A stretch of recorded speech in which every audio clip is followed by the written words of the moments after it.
Your family staring through you, their eyes cold, as your sister rips into you with a venomous sneer, branding you a failure. Every dinner, every holiday, her words stab like knives, and your parents, your own parents, nod in agreement, their pride reserved for her Olympic medals, her RCAF uniform. You're nothing to them, a ghost in your own home, your dreams crushed under their scorn. The pain? It's a fire in your chest, burning so hot you can barely breathe, a betrayal so deep it feels like your heart's being torn apart. I hid a secret that would destroy their smug illusions. At a roaring hockey victory party, my sister soaking up the cheers, her RCF boyfriend locks eyes with me, snaps to attention, and salutes, a deafening shockwave through the crowd. Their faces collapse, jaws on the floor. I'm Isabelle Dubois. I'm 29 years old. And I'm not the failure they branded me, I'm a commander in Canada's elite JTF2.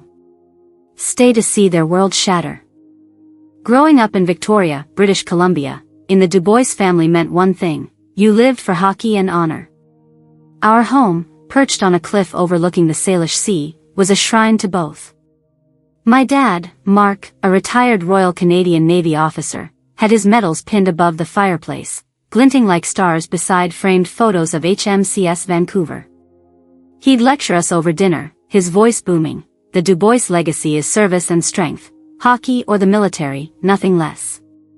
My mom, Claire, a revered women's hockey coach, would nod, her eyes sparkling as she recounted her team's latest win at the Save-On Foods Memorial Center. My sister, Emma, 3 years older, was their pride and joy. An Olympic gold medalist in women's hockey and a rising RCAF officer, she filled our home with trophies and commendations. Me? I was the shadow in their spotlight, the one they barely saw. I'd sit at our cedar dining table, pushing salmon around my plate, while Emma boasted about her latest goal or intelligence briefing. Emma's carrying the Dubois name, Dad would say, his voice thick with pride. Mom would chime in, she's unstoppable, just like the tides. Then Emma would turn to me, her smile sharp as a skate blade. What about you? Still tinkering with your little computer projects? You're wasting your life. Her words cut deep, each one a reminder I'd never measure up. I'd built a weather app for local fishers, coded it from scratch at 16, and it won a provincial science award. I showed Dad the certificate, hoping for a nod.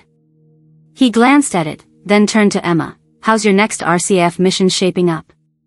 My heart sank 10 meters. Mom tried to soften the blow, asking about my app, but Emma cut her off. It's cute, but it's not the Stanley Cup. The room laughed, and I burned inside, my dreams dismissed as a hobby. Every holiday, every game night at the rink, it was the same. I'd scored top marks at the University of Victoria, coded drones that mapped coastal erosion, even ran a 10-kilometer race along Dallas Road faster than most of Emma's teammates. But to Dad, it wasn't the Navy. To Mom, it wasn't the ice. To Emma, I was just the kid who'd never skate in her league. You're not a Dubois if you're not out there winning, she'd say, her voice dripping with pity. I'd clench my fists under the table, the weight of their judgment suffocating me. They didn't know I was about to carve my own path, one that would make their precious legacy look small. But back then, their words were a tide pulling me under, and I was drowning in their disappointment. The weight of my family's judgment clung to me like damp fog rolling off the Salish Sea. By the time I graduated from the University of Victoria with a degree in computer engineering, I thought I'd finally earn a sliver of respect. At 21, I'd coded a weather forecasting app for local fishers, one that saved boats from sudden squalls 20 kilometers off Vancouver Island. The Victoria Times columnist ran a feature on it, calling it a game changer for coastal communities. I framed the article and hung it in my bedroom, hoping it might spark a flicker of pride in my parents' eyes. But when I showed it to Dad, Mark, he barely looked up from his coffee. Nice work, he muttered, then turned to Emma. When's your next RCF deployment? My chest tightened, like I'd been punched. Mom, Claire, gave me a weak smile, saying, "It's wonderful, Isabelle, really," but her voice lacked conviction, her gaze drifting to Emma's Olympic gold medal displayed on the mantel. Emma was relentless. At a family barbecue overlooking Juan de Fuca Strait, she cornered me near the grill, her voice dripping with mockery. "So, you're still playing with your little apps? When are you going to do something real, like me?" I gripped my plate, my knuckles white, and forced a smile. "It helps people, Emma," I said quietly, but she laughed, loud enough for our cousins to hear. "Helping fishers check the weather isn't exactly winning gold or serving Canada." The sting of her words burned hotter than the summer sun, and I slipped away to the edge of the yard, staring at the waves crashing 50 meters below, feeling like I was falling with them. The breaking point came during Emma's championship game at the Save-On Foods Memorial Center. The rink was packed, the crowd roaring as Emma, captain of her women's hockey team, scored the winning goal. I'd come to support her, despite everything, hoping to share in the family's joy. After the game, Claire, beaming as the team's coach, called me over to join the celebration. I'd been practicing at the rink, trying to join her women's team, pouring hours into drills to match Emma's skill. I thought I'd earned a spot. But when I asked Claire about tryouts, her face fell. "Isabel, you're talented, but you don't have the passion for hockey like Emma does," she said, her voice soft but final. I stood frozen, the crowd's cheers echoing like a taunt. Before I could respond, Mark joined us, his Navy officer posture rigid. "Isabel, why can't you be more like your sister?" he said, loud enough for nearby players to turn. "Emma's out there making us proud, winning for Canada. What are you doing? Wasting time on computers?" His words hit like a slap, public and raw, stripping away the last shred of my confidence. I stumbled out of the rink, my breath catching in my throat, and drove to Dallas Road, where the Pacific Ocean churned under a gray sky. I parked near Clover Point, the wind whipping my hair as I walked to the cliff's edge, 10 meters above the crashing waves. Tears streamed down my face, mixing with the salt spray. I'd run a 10-kilometer race along this road, beating half of Emma's teammates, and coded drones that mapped coastal erosion for the province. I'd poured my heart into everything, but to my family, I was nothing, a failure who'd never carry the Du Bois name. Emma's voice echoed in my head, "You're not a Du Bois if you're not out there winning." Mark's public scolding replayed, each word a fresh wound. Even Claire, who'd always tried to bridge the gap, had dismissed my dreams as less than Emma's. I felt like I was sinking into the ocean below, invisible to the people who should have seen me most. Standing there, I made a vow. I wasn't just going to prove them wrong, I was going to become something they couldn't ignore. The pain was unbearable, but it lit a fire in me, one that would burn brighter than their judgment. I didn't know it then, but that moment by the sea was the start of a path that would lead me to Canada's elite JTF2, a secret so big it would shake the foundations of our family's precious legacy. That night at Clover Point, with the Pacific Ocean roaring below, I made a vow to myself, I'd become someone my family couldn't ignore. The pain of Mark's public scolding and Claire's rejection at the rink fueled a fire in me, one that burned hotter than Emma's smug taunts. I wasn't just going to prove them wrong, I was going to redefine what it meant to be a Du Bois. At 21, fresh from the University of Victoria, I secretly applied to the Royal Canadian Navy. I didn't tell a soul, not even Mom, who'd send me worried texts, "Isabel, are you okay? You've been so quiet." I'd reply vaguely, just busy with work, letting them think I was stuck in some dead-end tech job. Emma, predictably, scoffed when I mentioned joining the Navy. "What, pushing papers in a skimalt? Good luck with that," she said at a family dinner, her eyes rolling. I bit my tongue, knowing my real goal was far bigger than her imagination. Weeks later, I stood at the Canadian Forces base Esquimalt, my heart pounding as I began officer training. The drills were brutal, 5-kilometer runs along the rocky trails of Vancouver Island, navigation exercises in the pouring rain, and late-night strategy sessions that tested my mind. I thrived on it, channeling every ounce of my family's doubt into determination. My coding skills, once dismissed as cute by Emma, gave me an edge in cyber simulations, rerouting virtual attacks with precision. During one exercise, I hacked a simulated enemy network in under 10 minutes, earning a rare nod from my instructor. That's when C. Quan Ryan Mitchell, a grizzled JTF2 commander, pulled me aside. "Du Bois, your brain and your grit are something else," he said, his voice low. Ever thought about special forces? We're starting a classified program for women. It's hell, but you've got what it takes. His words hit like a spark. JTF2, Canada's elite, the best of the best. I didn't hesitate. Sign me up, I said, my voice steady despite the fear curling in my gut. The JTF2 selection process was a gauntlet designed to break you. I trained in secret, away from the men at first, on a remote base near Comox, 200 kilometers north of Victoria. Dawn swims in the icy Strait of Georgia, 10 kilometers through churning waves, left my body screaming. Night runs with a 30-kilogram pack up the steep slopes of Mount Arrowsmith pushed my legs to collapse. The instructors were relentless, shouting, "Du Bois, you're not tough enough," as I crawled through mud under barbed wire. Emma's voice haunted me, "You're not a Du Bois if you're not winning." Each taunt drove me harder. I outswam half the male recruits, my times clocking under 90 minutes for a 5-kilometer open water course. My tech skills shone in mission planning, designing drone routes to scout enemy lines. But the mental games were the worst, simulated interrogations where instructors tried to crack your resolve. One night, after 48 hours without sleep, I nearly broke, my hands trembling as I untangled a rope in a freezing dive tank. "You're weak, Du Bois," an instructor barked.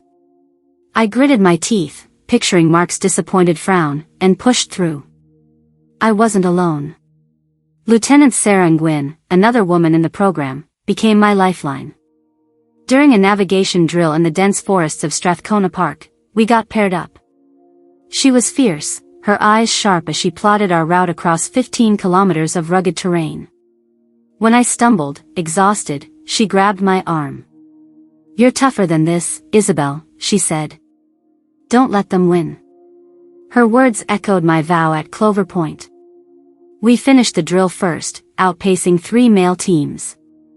Sarah and I became a unit, pushing each other through the relentless JTF2 training. Of the 10 women who started, only 4 made it.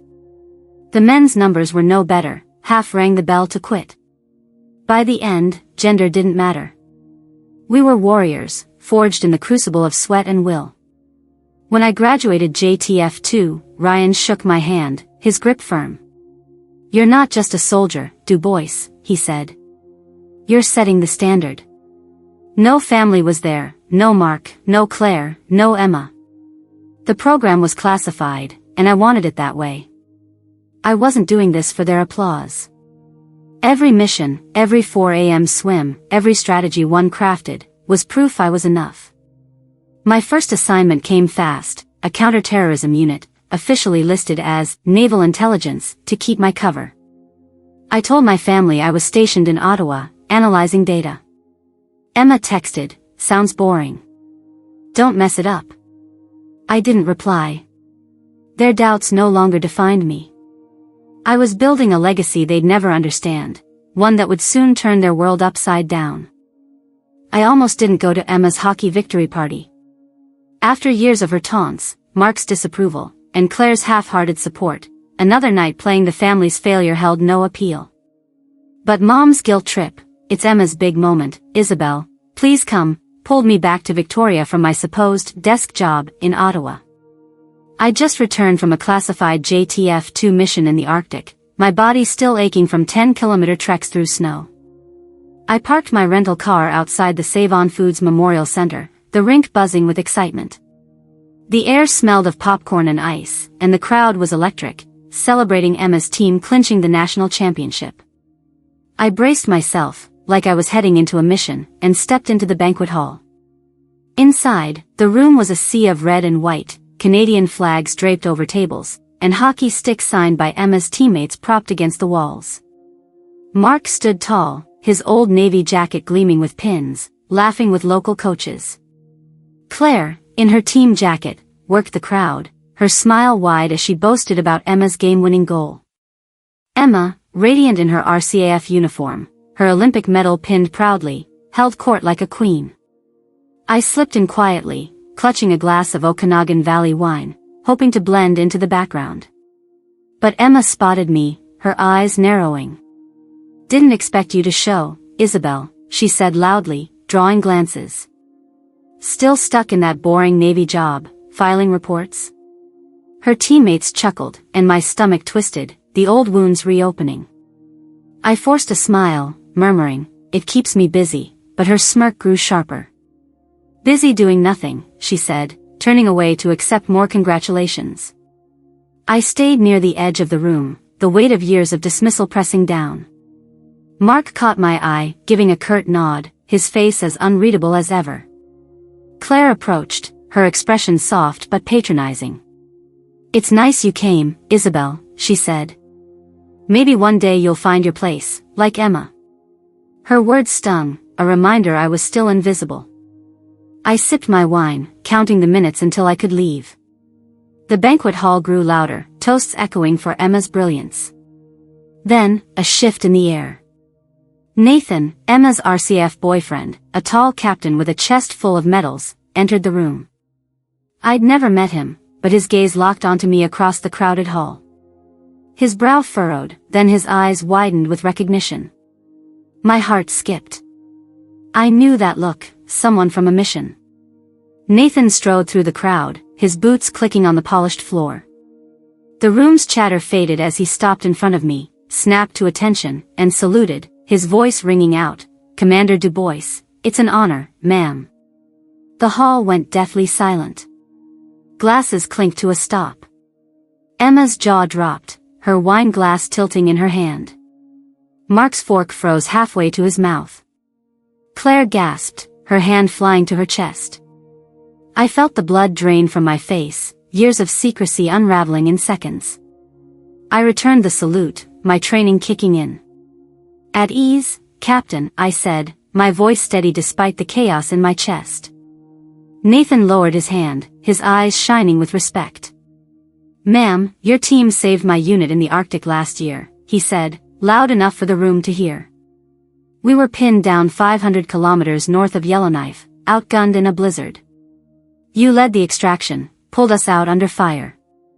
I'd know you anywhere." The room stayed frozen, every eye on me. Emma's face twisted, shock turning to fury. "What are you talking about?" she snapped, stepping forward. "Isabel's in some desk job, not some special forces fantasy." Her voice trembled, but I met her gaze, my own anger rising. "It's not a fantasy, Emma," I said, my tone cold. "I've been a JTF2 commander for 3 years. My job's classified. I don't talk about it." Mark stood, his Navy officer instincts kicking in. "Isabel, what's this about?" he demanded, his voice low but sharp.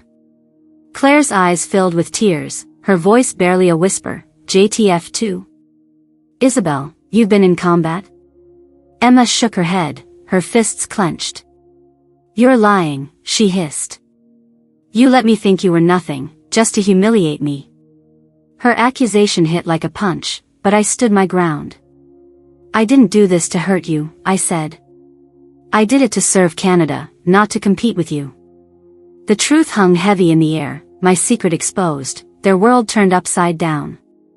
The silence in the banquet hall at the Save On Foods Memorial Center was deafening, the air thick with shock after Nathan's salute.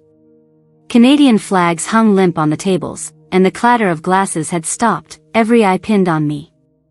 Emma's face was a storm, her eyes blazing as she stepped closer, her RCAF uniform crisp but her voice trembling with fury. "This is a lie, Isabel," she spat, her words slicing through the stunned crowd. "You've been pretending to be some desk jockey, and now you're claiming you're JTF2. You're just trying to steal my moment." Her accusation burned, reigniting every taunt she'd thrown at me over the years, every, "You're wasting your life," every smirk at our cedar dining table. I clenched my fists, my training keeping me steady, but inside, I was a 10-kilometer wildfire, raging against her betrayal. "Emma, it's not a lie," I said, my voice low but sharp, cutting through her anger. "I've been a JTF2 commander for 3 years, leading missions you'll never read about. I kept it secret because I had to, not to hurt you." Her eyes widened, but she didn't back down. "You let me think you were nothing," she shouted, her hands shaking. "All those years, I carried the Du Bois name while you played your little games, waiting to pull the stunt.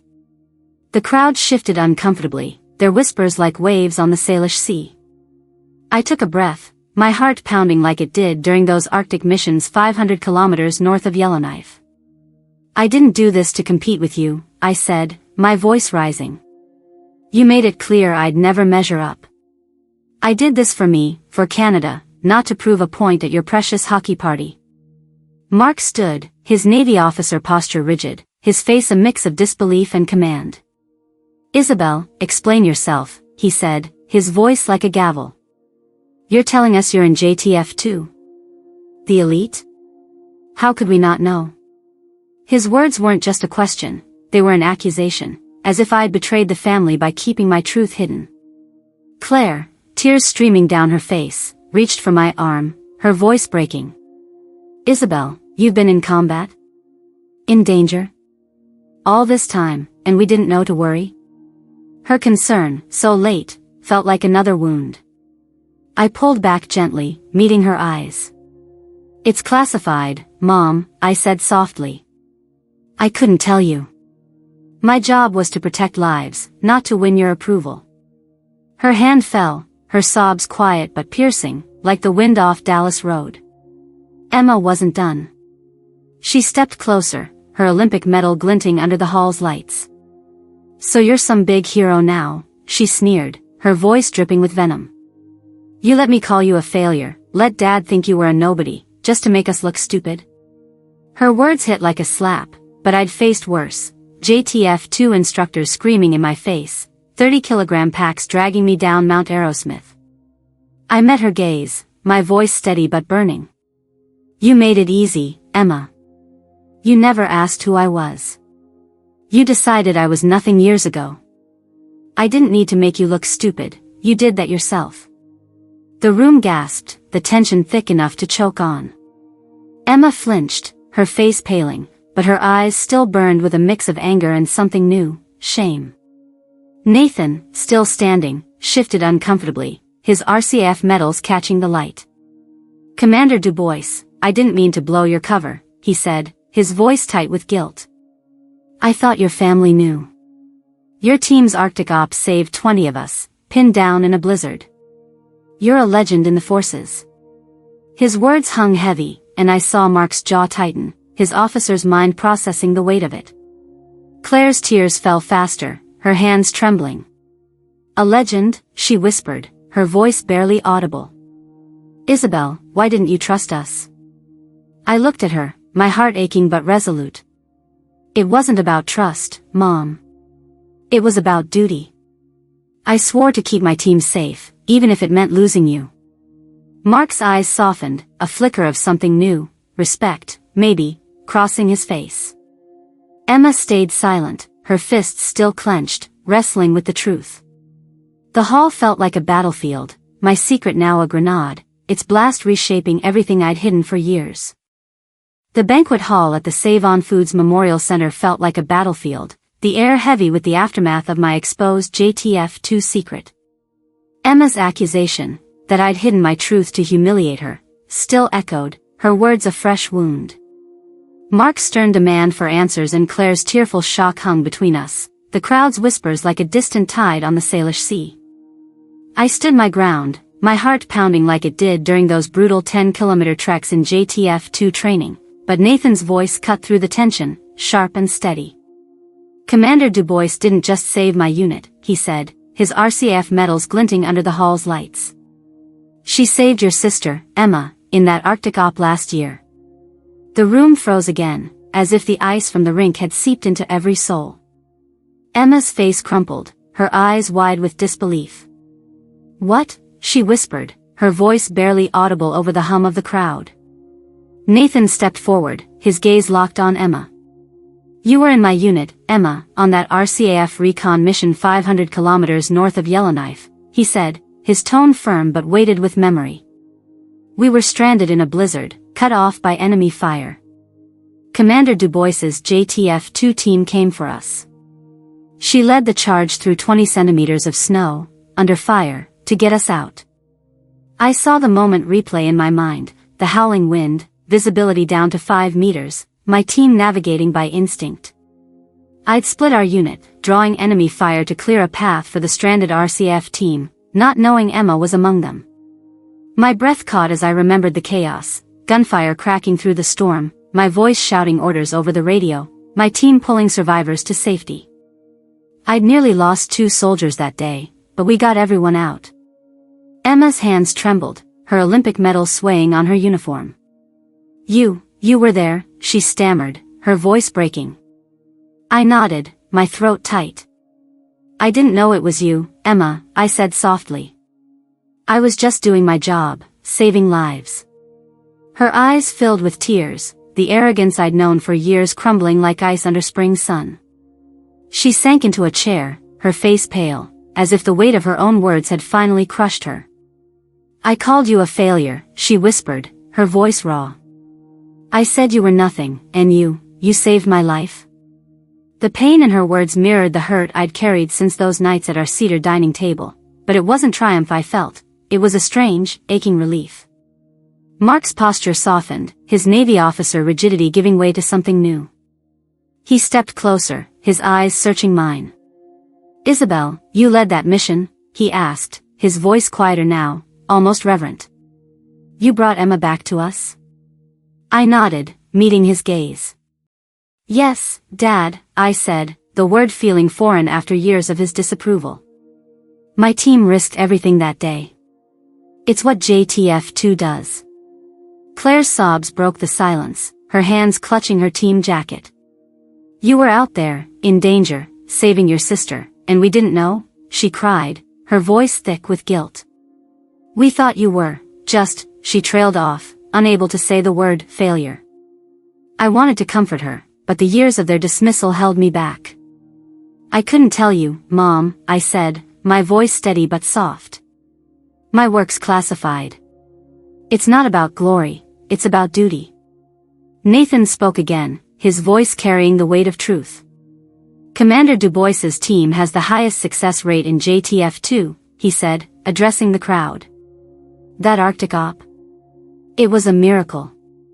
She drew fire to herself to save us, got us to the chopper under impossible odds." The guests murmured, their eyes wide with awe, Canadian flags on the tables seeming to stand taller. Emma looked at me, her face a mix of shame and wonder.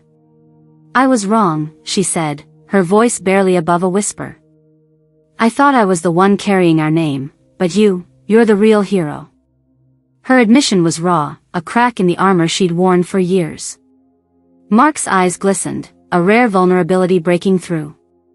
"You've made us proud, Isabel," he said, his voice gruff but sincere. "We just didn't see it." Claire reached for my hand, her grip trembling. "We should have known," she whispered. "We should have believed in you." The hall felt different now, the tension shifting to something fragile, like the first light breaking over the Salish Sea. My secret had shattered their illusions, but it wasn't over.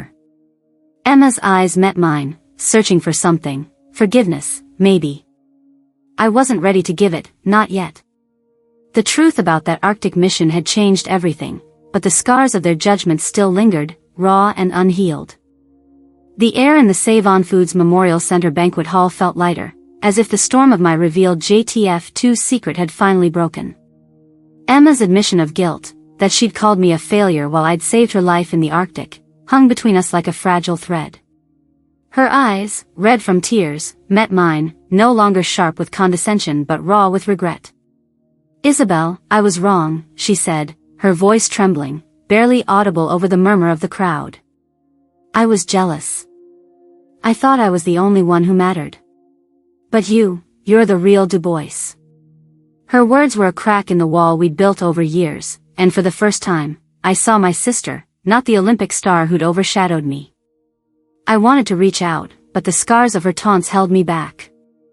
"We'll get there, Emma," I said softly, my voice steady but heavy. "One day." Mark, his Navy officer facade softened, stepped forward, his eyes glistening in a way I'd never seen. "Isabel, you've carried our name in ways I couldn't imagine," he said, his voice gruff but warm. "I was blind, pushing my path on you. You're a commander, a hero." His words hit harder than his disapproval ever had, stirring a warmth I hadn't felt since I was a kid running along Dallas Road. Claire, still clutching her team jacket, pulled me into a hug, her sobs shaking us both. "We didn't see you, Isabel," she whispered, her voice thick with guilt. "You saved Emma, and we treated you like you were less. I'm so sorry." I hugged her back, my throat tight. "It's okay, Mom," I said. "I had to find my own way." Nathan, standing nearby, gave a respectful nod. "Commander Du Bois, you've got a family as strong as your team," he said, his RCF medals catching the light. "You've changed how we all see you." His words felt like a bridge, connecting my two worlds. Mark cleared his throat, his tone softer than I'd ever heard. "Stay with us tonight, Isabel," he said. "Not at some hotel. We've got years to make up for." It wasn't a command, it was an invitation, raw and real. I nodded, a small smile breaking through. "I'd like that, Dad," I said, surprised at how much I meant it. As the crowd began to disperse, my secure phone buzzed in my pocket, a low hum that snapped me back to duty. I stepped into a quiet corner of the hall, the glow of Victoria's city lights visible through the window. "Commander Du Bois," Ryan's voice came through, clipped and urgent. "We've got a situation in Yukon, 1,000 kilometers north. Transport's ready at CFB Comox, 0600 tomorrow." My pulse quickened, the familiar shift to mission mode kicking in. "Copy that, Ryan," I said, my voice firm. "I'll be there." Hanging up, I glanced back at the hall, Emma talking quietly with Nathan, Mark and Claire watching me with new eyes. I typed a quick message to Emma, "When I'm back, let's talk. Sister to sister." I hit send, my heart lighter than it had been in years. Back at the table, Mark read my expression, his Navy instincts sharp. "Duty calls?" he asked, his voice steady but tinged with concern. I nodded. "Tomorrow morning, Dad. Yukon." Claire's face fell, her worry now real. "So soon?" she whispered, gripping my hand. "Be safe, Isabel." Emma looked up, her eyes softer than I'd ever seen. "You're incredible," she said quietly. "Come back in one piece." Her words weren't everything, but they were a start. I stood, the weight of their old judgments gone, replaced by something new, respect, maybe even love. As I left the hall, the Salish Sea glimmering outside, I felt ready for whatever lay ahead, carrying my own legacy. As I stood outside the Save-On Foods Memorial Center, the Salish Sea shimmering under Victoria's moonlight, I felt a weight lift from my shoulders. The years of being called a failure, of enduring Emma's taunts, Mark's stern disapproval, and Claire's quiet bias, had forged me into something stronger than I ever imagined. That night at Clover Point, when I'd stood 10 meters above the crashing waves, vowing to prove my worth, I didn't know I'd become a JTF2 commander, saving lives 500 kilometers north of Yellowknife, including my sisters. The pain of being invisible to my family, the sting of their judgment, drove me to carve my own path, one not defined by their hockey trophies or Navy medals, but by my own courage. I learned a truth that burns brighter than any Olympic gold: your value isn't what others see in you. It's what you know you're capable of, even when the world looks away. Standing there, with the Pacific breeze carrying the scent of salt and cedar, I realized I didn't need their applause to be enough. I'd faced blizzards, gunfire, and 30-kilogram packs on Mount Arrowsmith, not for their approval, but for myself and for Canada. Emma's apology, Mark's pride, Claire's tears, they were a start, a bridge across years of misunderstanding. But my strength came from within, from the vow I made to never let anyone define me. You don't need a uniform or a medal to prove your worth. Like the Rockies standing tall against the wind, you can rise above doubt, above judgment, and claim your own legacy. In Canada, we're built on resilience, on standing firm like the tides of the Salish Sea. So, whoever you are, wherever you're watching from, know this: you are enough, just as you are. If my story resonates with you, if you've ever felt unseen or underestimated, I want to hear your voice. Drop a comment below, share your story, your struggle, your triumph. Let's lift each other up, like the community that makes Canada strong. If this moved you, give it a like, and join our True North Courage family by subscribing. Together, we'll keep telling stories of grit and heart, from Victoria to the farthest reaches of our land.